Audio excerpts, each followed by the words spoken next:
Ashtami special थाली।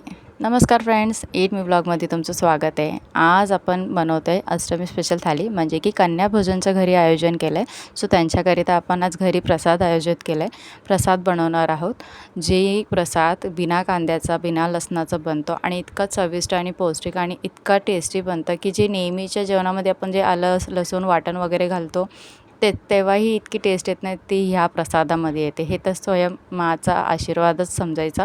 असे करून सकाळी उठून आम्ही घरातली कामं आवरून झाली आहे, चहा घेऊन झाला आहे। ते आदल्या दिवशीच मम्मीने 2 वाटी चणे भिजत घातले होते।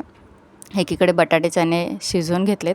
वाटणामध्ये जसं सांगितलं जिरं, मिरची, थोडंसं खोबरं, धने पावडर, गरम मसाला, थोडंसं हिंग, हे सगळं थोडंसं भाजून आपण वाटून घेतलेलं आहे आणि थोडीशी कोथिंबीर घेतली होती वाटणामध्ये। सो हे मसाले सकटच वाटत घेतलं आहे। तेल तापल्यानंतर याच्यामध्ये आपण वाटण छानपैकी फ्राय करून घेऊया आणि शिजलेले चणे आणि बटाटे याच्यात घालून घेऊया।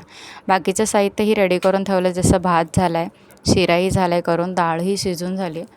चणे हे थोडेसे घेतलेत स्मॅश करून ह्याच्यामध्ये टाकायला भाजीमध्ये, जेणेकरून भाजी थोडीशी घट्ट होईल आणि टेस्टी होते। आणि अशा प्रकारे पीठही मळून घेतले गरम गरम पुऱ्या करण्यासाठी।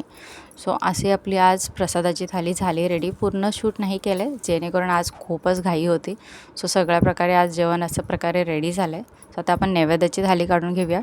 नैवेद्यामध्ये आपण डाळ, भात, पुरी, भाजी, शिरा आणि पापड घेतला आहे। मुलींसाठी आपण एक छोटीशी भेटवस्तू आणली होती, तीही मुलींना देऊन आपण त्यांचे पूजन करून त्यांना भेटवस्तू दिली। मुलीही खूप खुश झाल्या। मुलींनी मनापासून जेवण प्रसादी घेतली आणि इतकं छान वाटलं। आजचा दिवस खूप छान होता। मम्मीनी संध्याकाळी धूप वगैरे केलं आणि घरातलं वातावरण इतकं सकारात्मक होता। सो व्हिडिओ कसा वाटला कमेंटमध्ये नक्की सांगा। थँक्यू।